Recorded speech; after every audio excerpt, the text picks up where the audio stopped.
Yo, Bro! Da ist noch die Sonnencreme. Oh, danke. Ich schmier mich erst später ein.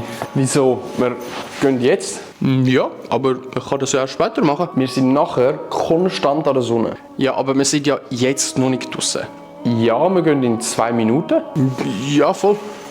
Du weißt genau, dass es nicht gesund ist.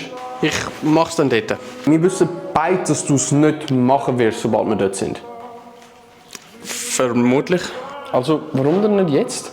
Ja, weißt du, also morgen ist ja auch noch ein Tag. Morgen habe ich Zeit, ich mach's einfach morgen. Was? Du machst es einfach morgen? Ja, morgen habe ich Zeit. Bro, du hast auch jetzt Zeit und du brauchst es jetzt.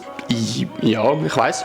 Du willst mir sagen, dass du weißt, dass du es jetzt schon bräuchtest und es eigentlich auch gut wäre, wenn du jetzt schon machen würdest. Du aber, weil du morgen Zeit hast, den Fakt, dass du es jetzt in dem Moment brauchst, komplett übersehst und es einfach auf morgen rausschiebst.